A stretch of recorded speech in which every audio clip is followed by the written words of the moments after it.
What motivates you? It's a question you might hear in interviews, work appraisals, or even on a first date. But yet, it's a question that lots of people struggle to find the answer to. Do you think there is a big issue with lack of motivation? It's again a big conversation, right? It's easy to give an answer like to pay my bills or save up for that yearly holiday, but in a world filled with more and more distractions and addictions to pacify you, have more people given up on pursuing their dreams and goals, or has life become more difficult to navigate? Or is it both? Life is more complex than it used to be. Yes, there's an argument that we're all more time poor, but that's our fault. We don't lack time, we lack focus. People who say they have no time, it's bull. Recently, the need for balance has become more prevalent in our lives, in the news and online. But what exactly does that balance look like? And is it the same for everyone? You can achieve the dream career or personal family life, yet people are still unhappy and left unfulfilled. All of your areas in your life need to be balanced. You will then go and perform even better in those areas that you were conventionally escaping to. Absolutely. They're all interlinked. The knock-on effect and the compound effect of building something over here eventually builds to something much greater. James Wallis believes he and his team have created a paradigm shift for the traditional coaching, training, and people performance industries, which they believe to be unreliable and not very scalable. We don't like to be called or referred to as a mindset coach, but we go about it in a very different way. There are three reasons for that. In today's episode, we explore that system that James is working to create and take a look at the steps that each one of us takes differently in pursuit or ignorance of our aspirations, and ways to look at our own lives and create lasting change to find that personal fulfillment. James, welcome. Hello, thank you for having me. James, we've obviously known each other for quite a few years now, and I think we have a keen interest in technology, as well as politics, world events, anything and everything. Putting the world to rights. Yes, and we're really good at that. We are, very. Now, recently, over the last 6 months, I believe you have been concentrating on a new venture, which I found very, very interesting. And maybe you can tell us a little bit about what it is you're trying to do and how you think it will benefit the world. Okay, I'll give you the abridged version because we only have a small amount of time, but you rightly picked up on the fact that we don't like to be called or referred to as a mindset coach. And there are three reasons for that. You could argue that we're encroaching upon some of what they do, and some of the end states that they're going after with people, but we go about it in a very different way. And to be quite frank, there are much better people, much more qualified than myself to call themselves mindset coaches, but that's not really why we exist. So the reason that we exist is because we think that as good as many of them are, there are some not good, but there are many really brilliant people out there who are great at what they do. Their ability to have an impact across everybody, or a high percentage of the people that they come across, is much lower than it could be. Yes. And they're not very scalable. You know, people by definition themselves aren't as scalable as a digital platform, for example. So for those two reasons, we wanted to create something that was very, very scalable, that could hit in a very positive way thousands, tens, hundreds, eventually thousands of people at the same point in time, and have an impact, and a reliable impact. So it's a product, a standardized product, an experience that we put people through in a digitized form, which delivers results such as those which mindset coaches go after, such as, you know, a new positive mindset, one of constant performance, progression, etc., which is quite cliched, but, you know, something which a lot of people want and is equally very difficult to achieve. And as we say, we believe very difficult to achieve reliably. So that's who we are in a nutshell. Oh, fantastic. Do you think there is a in recent years, let's say over the last decade or two, a really big issue with lack of motivation and actually with people not wanting to try that bit harder to move forward with their lives? So again, a big conversation, right? I've got to be careful about getting sucked into conversations around snowflake generations and things like that. We But don't do politically that's correct where, here, don't yeah, worry. that's where we're starting to go, right. What do I think about that? I think motivation in itself isn't that difficult to come across. Of course, there's different forms, and some of it's relatively superficial, some of it's really big. Like you get unfortunately, quite often negative big life event, which stimulates you or someone else into doing something. And because it has such a big impact upon you, that motivation carries and often lasts. Now, we don't want to have to rely upon stuff like that to make us do things. And thankfully, a lot of people don't have to go through that sort of stuff. But I don't think motivation itself is difficult to get, because you put yourself, you read a really great book, or you speak to an inspirational person or leader, and there's many of those people about. Again, that is not who I am or claiming to be with what we do.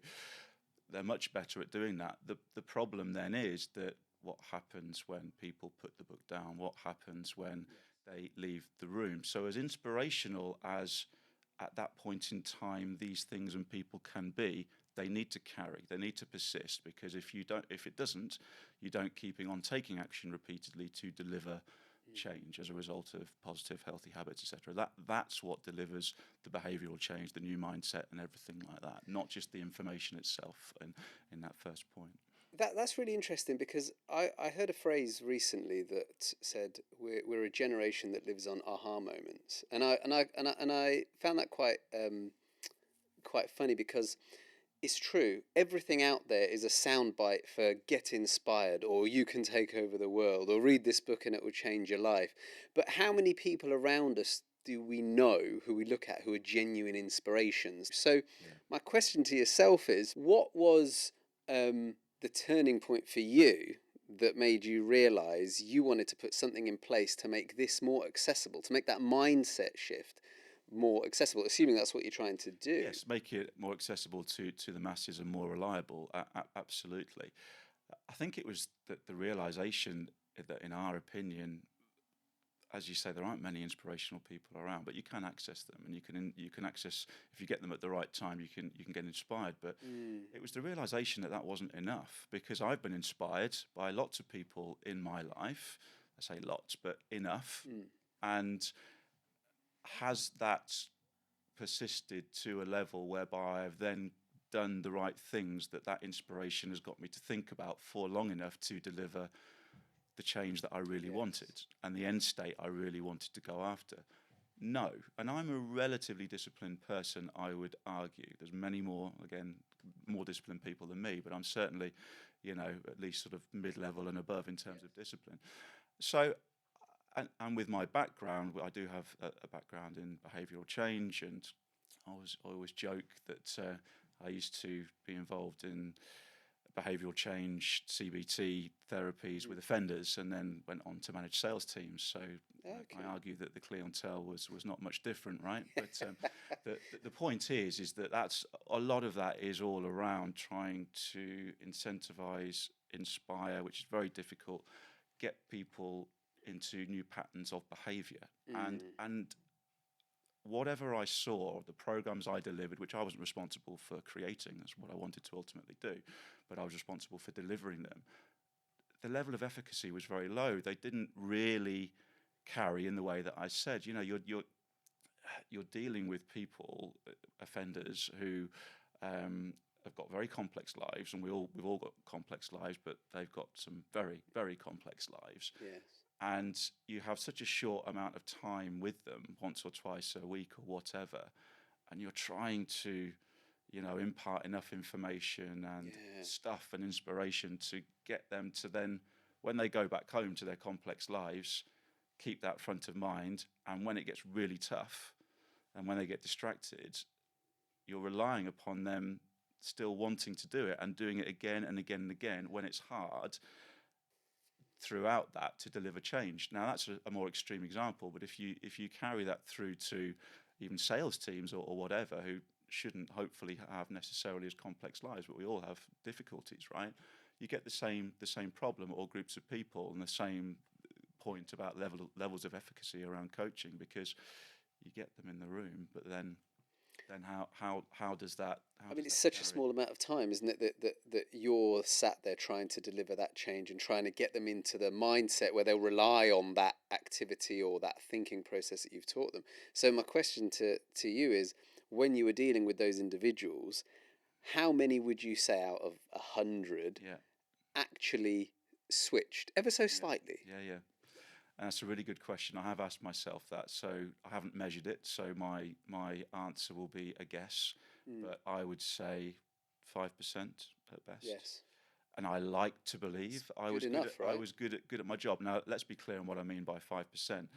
I don't mean 5% of those turned their lives around. Absolutely not. Again, that would be less than that.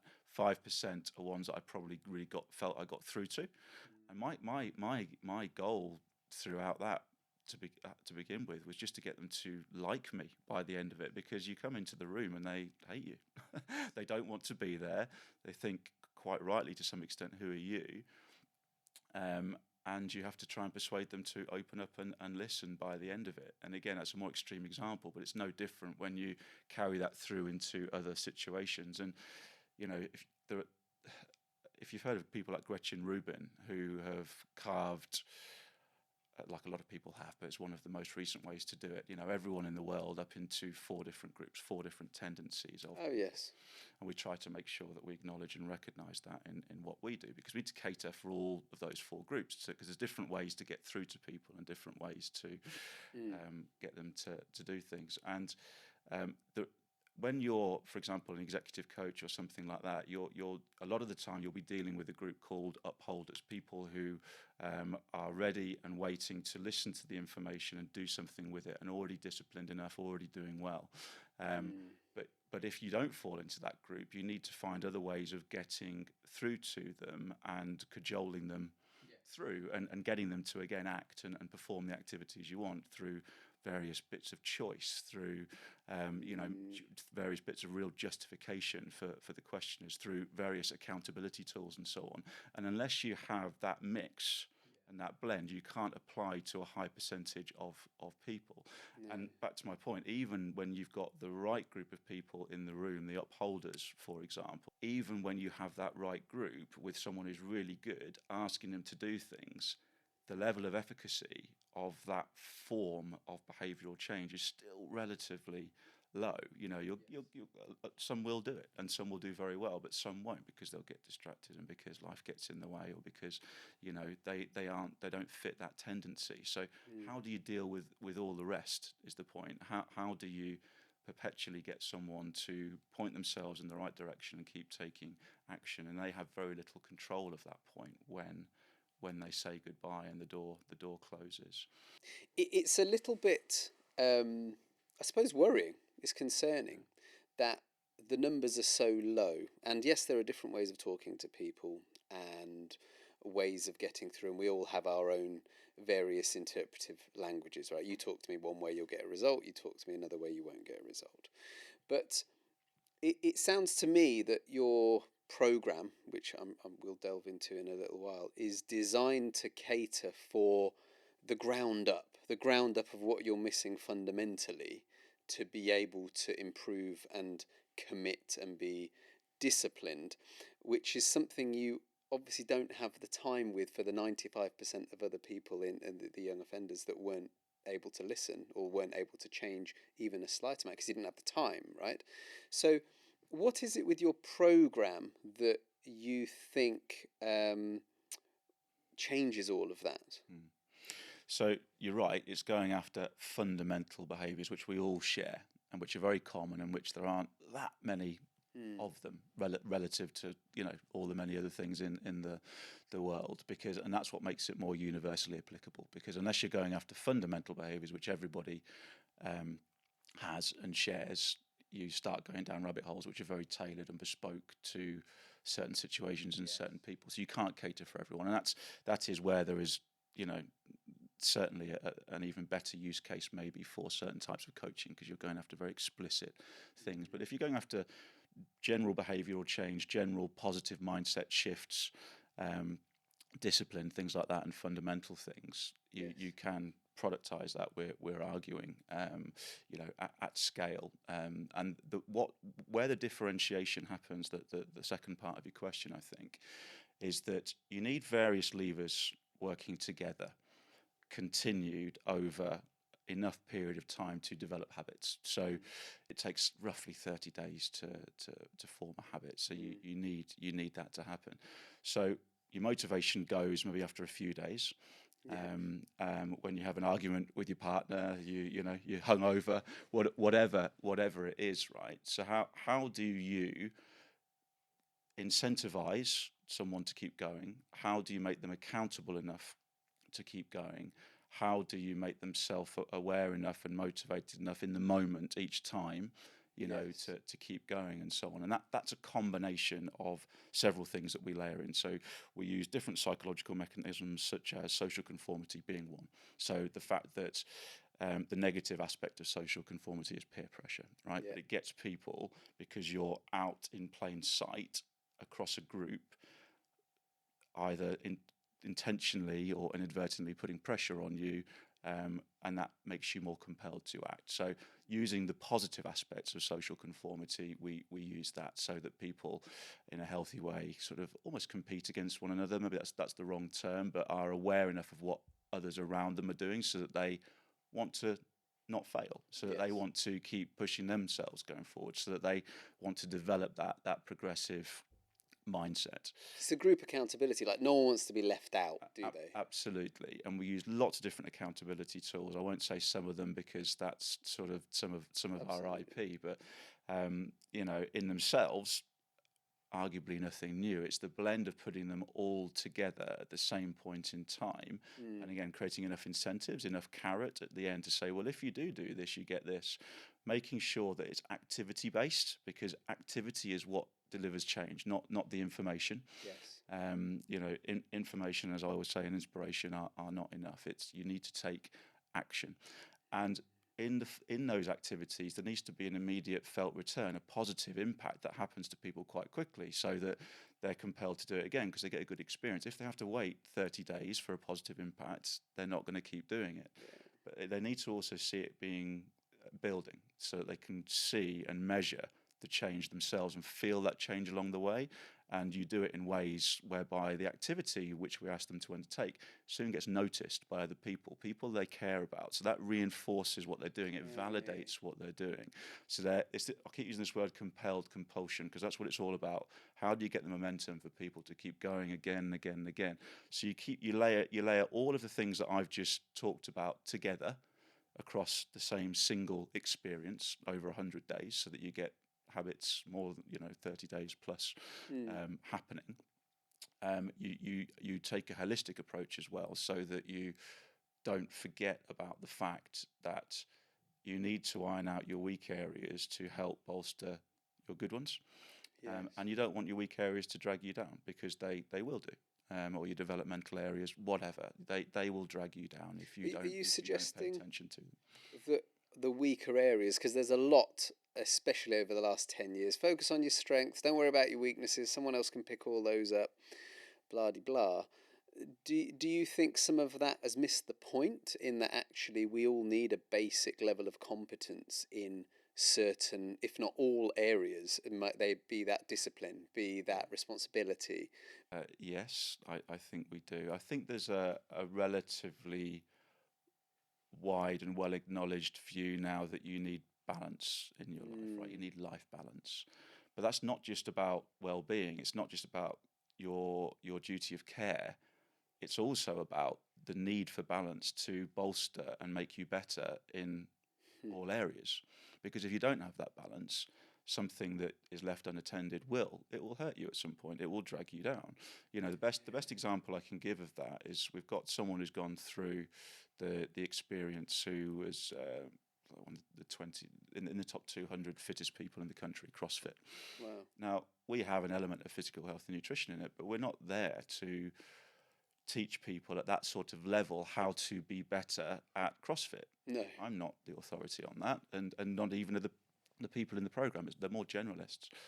So that wasn't where they'd benefit. Where they would benefit is by a mindset which always allows them to get comfortable being uncomfortable, push themselves further and further through exposure to new things, activity-based stuff which delivers an immediate return in areas such as their relationships.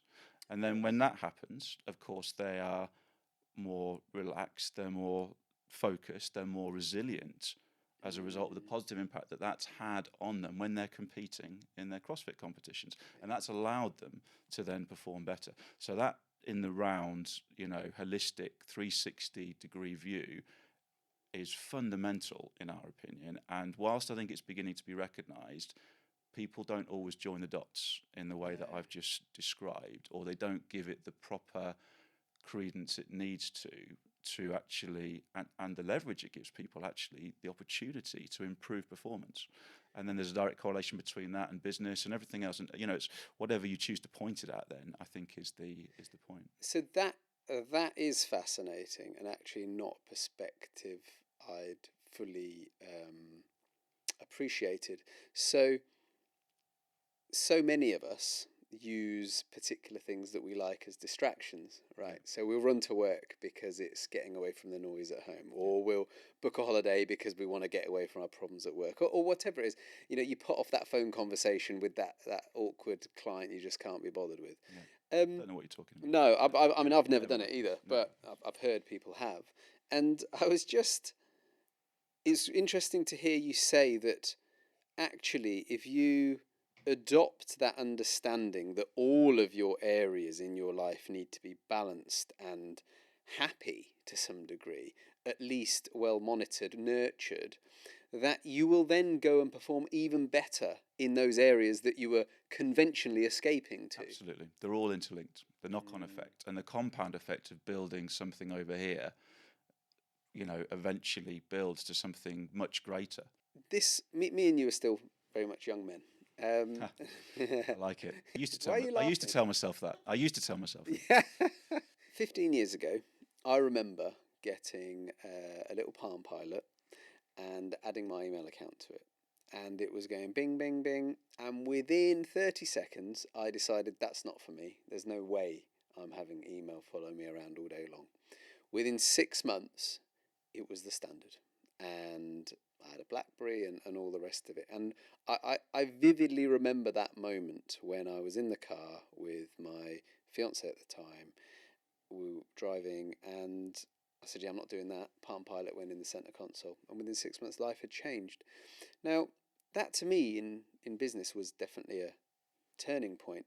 But how do you feel about life being far harder now in some areas? And what do you think some of the biggest issues are that we are facing, whether you're 15 or 75? Yeah, so again, let's unpack some of that, because that is a big discussion. So starting, and I might have to ask you to just go through that again, Yeah, starting absolutely. with the last part, there is no doubt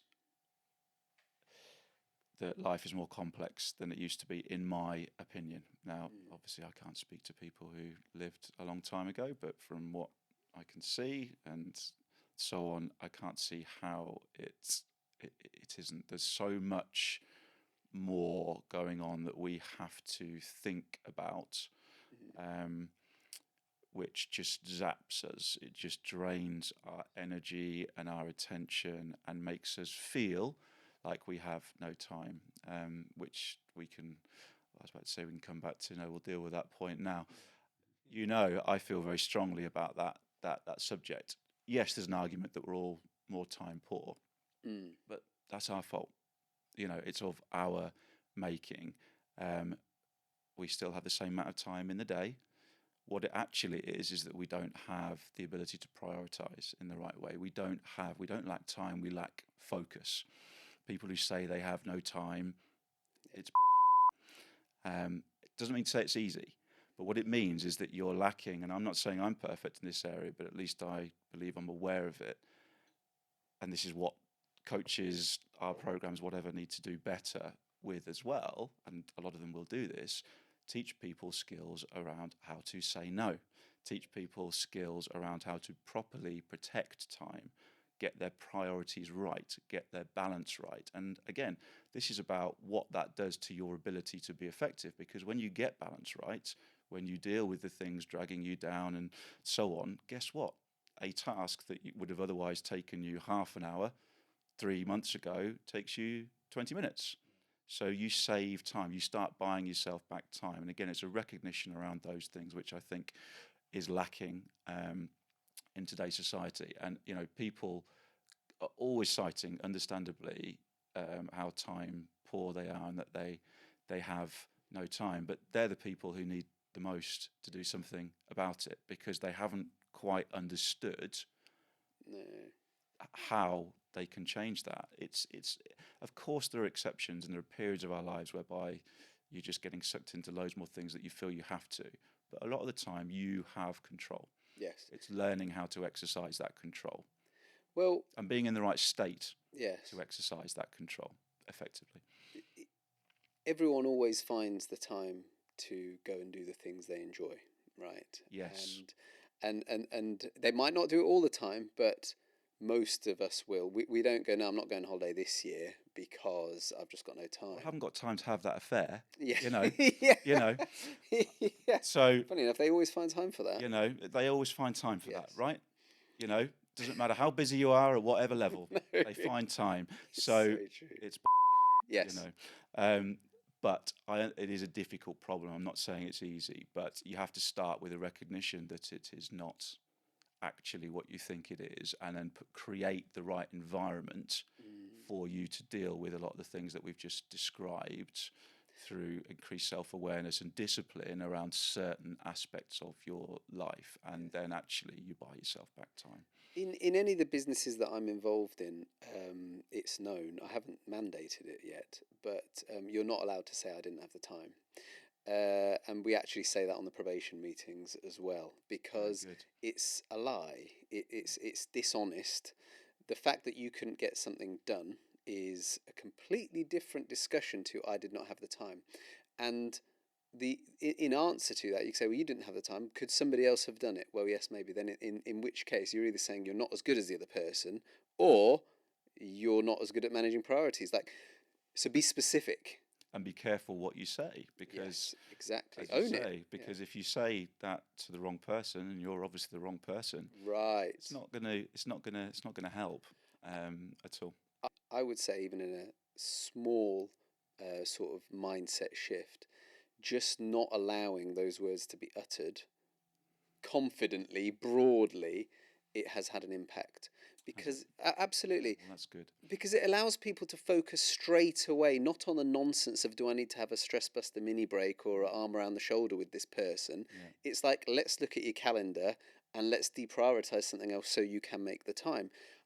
Be honest, if you forgot something, that's again a problem of management. It's what you're not good with the spoken word. Well, then we email you. If you're not good with, it's find what it takes to deliver, not think that delivery is an accident. Right? And I think that has become so much more excusable these days. Now, I'm coming to the question. You mentioned, very interestingly, that people find it very easy to not prioritize and to get distracted by other things, right?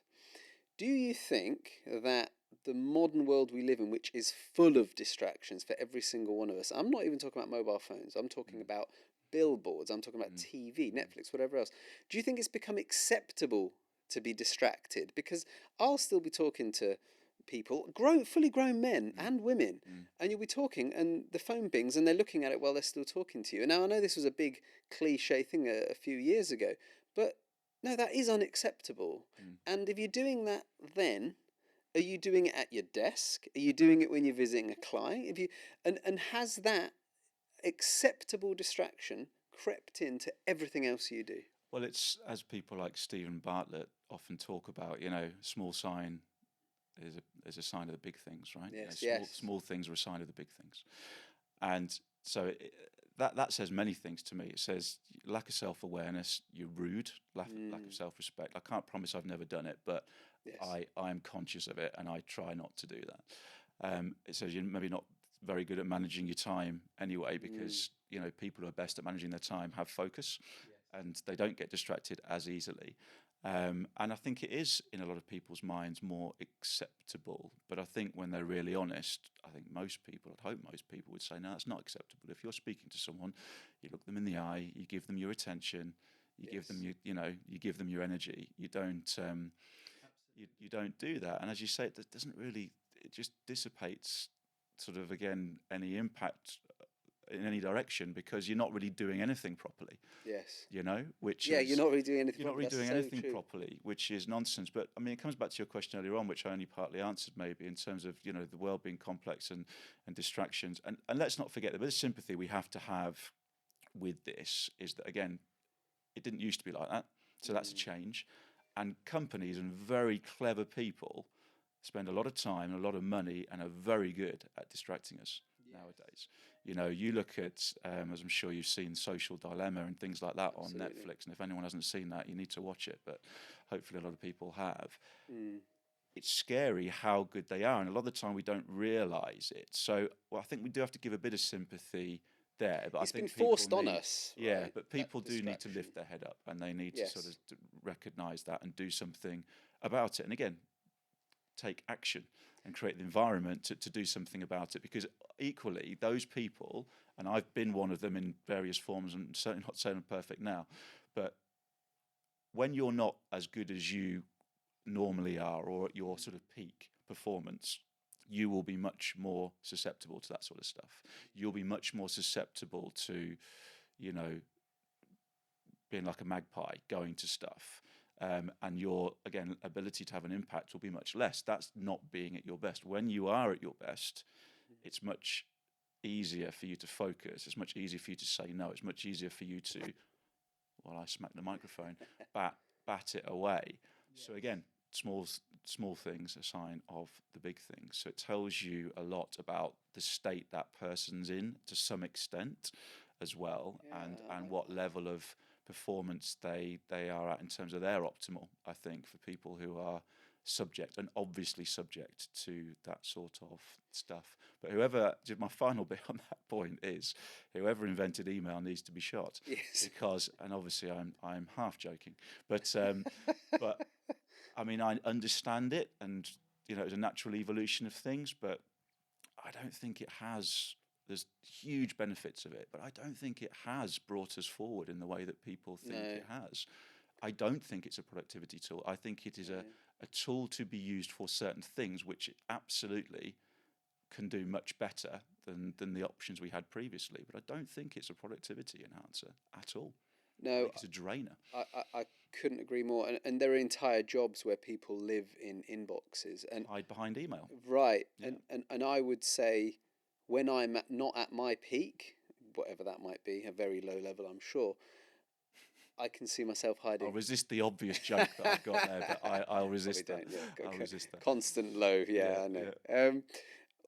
I become acutely aware, and it becomes a vicious spiral, because you're hiding behind effectively an addiction, right? Yeah. Which is the addiction of quick responses, lack of depth, no thought, don't have to speak to anybody.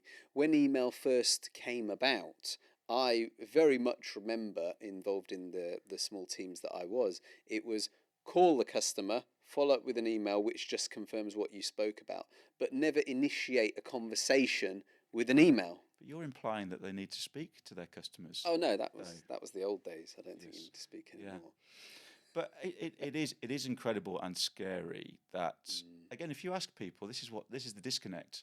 Most people will agree that the way to form, or to let's sell, do business, whatever, is to form relationships with people. Yes. And if you ask them, what's the best way to form a relationship with someone, you would have thought fairly quickly, the first thing that comes to mind from anyone's lips will be to speak, have a discussion, find that sort of commonality, etc. 101 stuff. Yes. But it's amazing still the amount of people that don't do it and will find an excuse not to do it, just because it's a little bit hard, it's a little bit uncomfortable. And this, back to your point, what are we doing right, what are we doing wrong? I do think discipline is it's about, again, taking action repeatedly, doing something you don't like again and again and again. That is lacking. And I do think that's one of the big things which has created a lack of resilience, arguably, in generation whatever we're on, you know, Yeah. all that, you know, all that sort of stuff.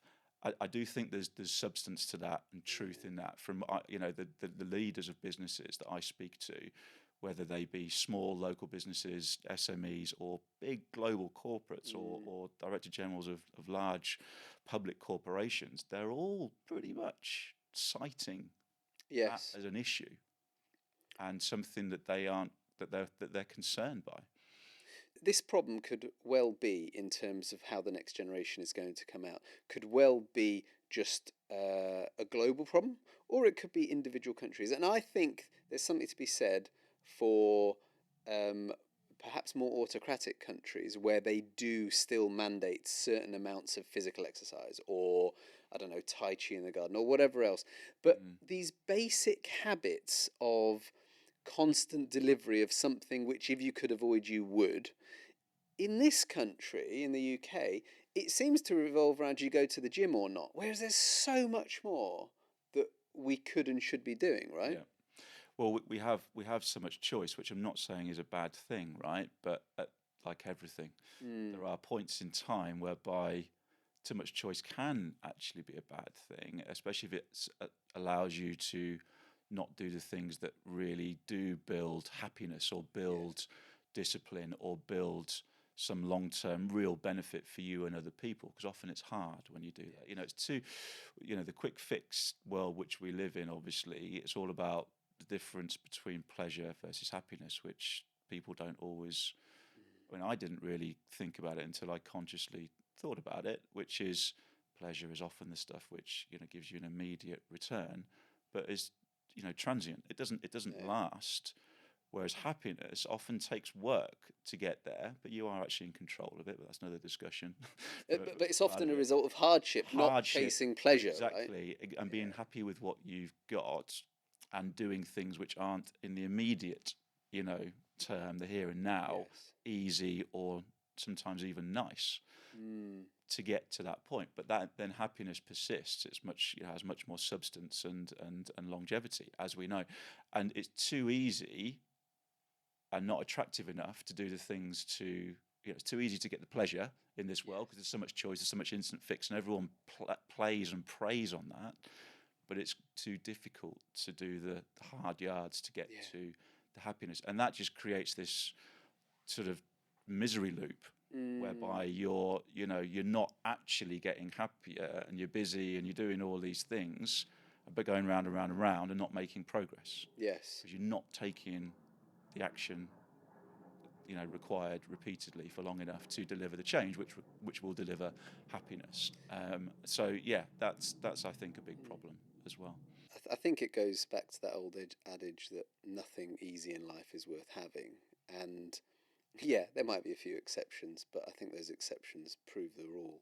The things I'm most happy about and proud about in my life are things that was a long, hard slog, forced or otherwise, but you got there, and you constantly look back on those with fondness because you grew, and also you can find new lessons all of the time in those difficult experiences that become relevant in your life, right? And you have stuff to compare them against. And what I mean by that is, you know, to be happy, you know, you need to know what sadness feels like. So you have to have gone through some almost hardship to compare it to that, to then go, I'm happy. We're in a good place. Whereas if it's just always too easy to get the pleasure, which is you think is happiness and it's not, but just keeping you in that temporary fix, that dopamine fix, whatever, it's you haven't got that comparator either. And I think that's also an issue which all links into the conversation somehow. But yeah, we could get very philosophical here very quickly, I suppose.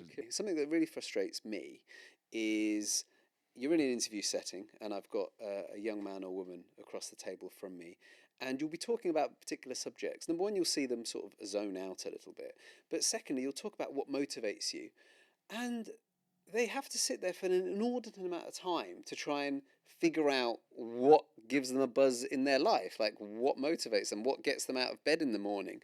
And I don't remember it always being like that. Now, I might well have been like that as a young man, but I feel like we know more than enough now through our advanced schooling, advanced books, advanced knowledge, universities, all the rest of it, that surely by now we know that, how to find our raison d'etre. And it, what are people missing? Because for me, it's frustrating. It's frustrating to hear, I can't get motivated. Well, surely motivation comes from something. You don't just wake up and have it. First of all, I hope no one actually gives you that as a response, right, during your interview. Otherwise, you can buy yourself a little bit of time back, right, and just say, thank you. Thank you for coming in. For me, because I can talk from personal experience in terms of how I would have answered that question when I came out of even university. And I did, I thought I was interested in people, which I am and was, but was I passionate about it? Did I have the clarity mentally and the knowledge of myself by that point in time to be able to definitively say, I'm really passionate about this. This is what I'm really motivated by. It took me a little while to do that. And it's funny because in retrospect, what I am passionate about now that I do know myself a lot better and a lot more aware, it is people, behaviour, and so on. So I'm sort of in the right place, thankfully. Yeah. But that, and it hasn't come about by accident. But equally, it hasn't come about by pure conscious design either. In terms of me knowing that that's always what I've wanted to do. So I do sympathise a little bit with it taking a while for some people to find out what it is that they really are passionate about, because that's what almost the correlation between that and motivation. Yes. They should be able to give you some examples, but to be able to say this is what I want to do and this is why, it did take me a while, but it has all built and it all sort of makes sense, thankfully, over time. But did you have to take action before finding your motivation?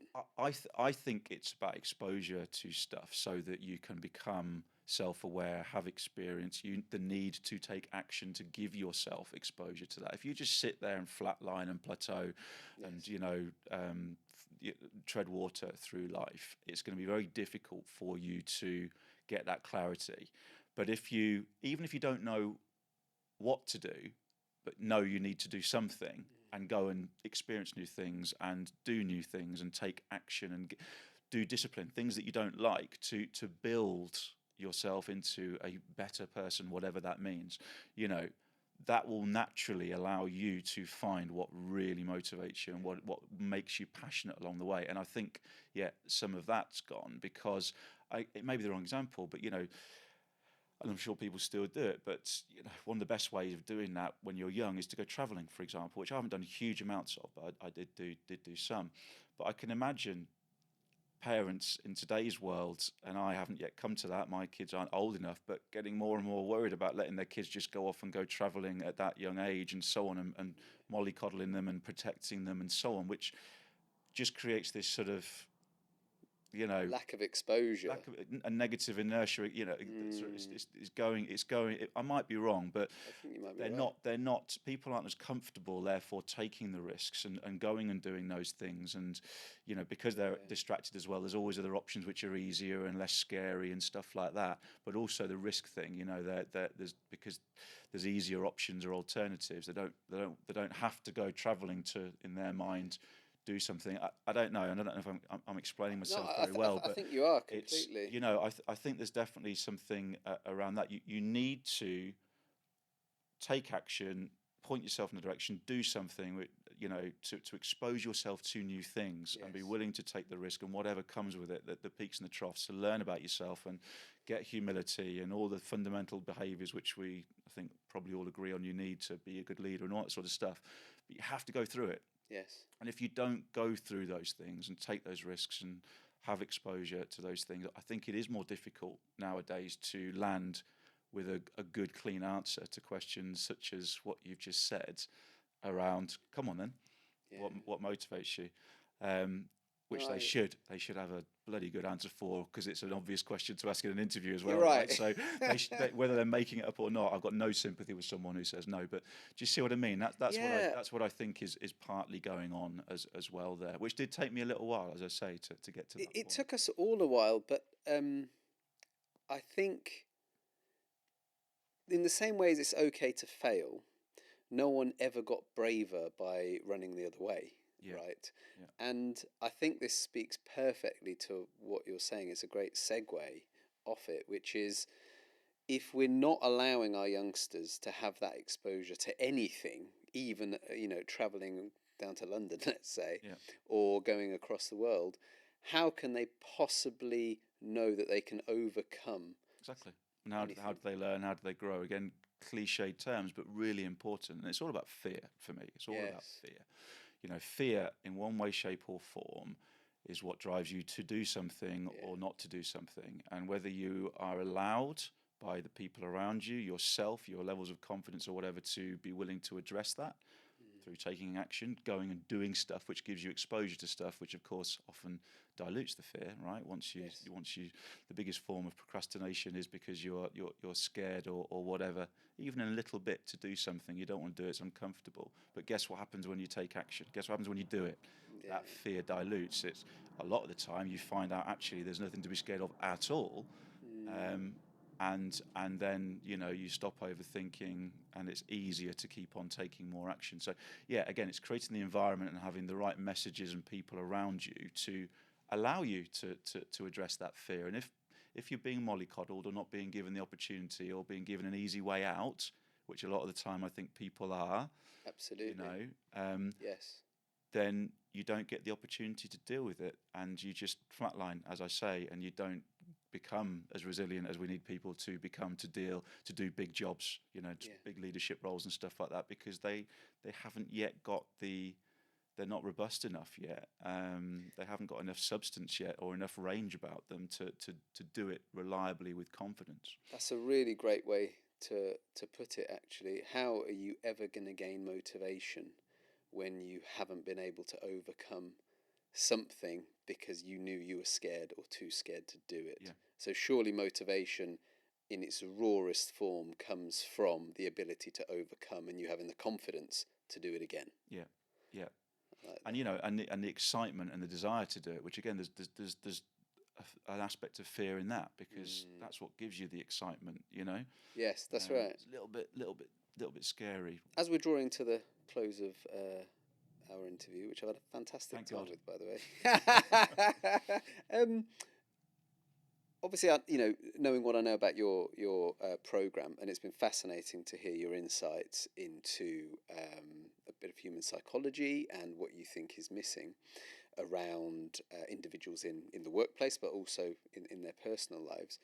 Is there any harm in people, indulging? It's Yeah, I think you need to indulge, and you need to do things which technically maybe as a result do give you pleasure, because nothing wrong with pleasure, right? It's just understanding that you need pleasure and happiness, Yeah.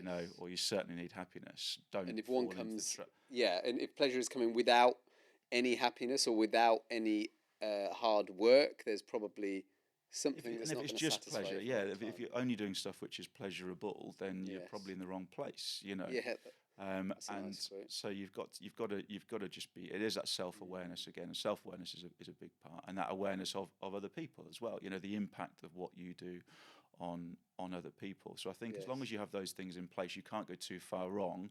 It should be quite clear to say, well, a bit of this is fine, a bit of Yeah. that's fine, and you know roughly where the line is. Not that there is ever such a thing. Everyone talks about where's the line. Well, it's different. Yes. Different people, different places. Forget about the line. Just think about the overall theme. Is it roughly good? Is it roughly bad? No, as you're describing that, I'm thinking your indulgences are almost a barometer for where you are in the rest of what Yeah, you do, right? what you think's acceptable and how far you go and where your line is Yes. definitely is a barometer for where you are. And I recognise that in myself. I know that when I'm good for me, Yes. my levels of acceptance and what I think is correct definitely changes slightly, and I know that's right for me. I know that that's right, because I've got the ability to be honest, and I've got the ability to be self-aware enough to know that that's right, as opposed to kid myself. Just as an added bonus, I know you're very keen to add value to anyone that will listen, and that's Anyone that'll listen, that's it. Anyone, and try to add value is the caveat to that. Yeah. If there was one thing that you could implore management teams, leadership teams, or even boards to do, what would that be? So for what it's worth, in terms of, obviously this is just opinion, right?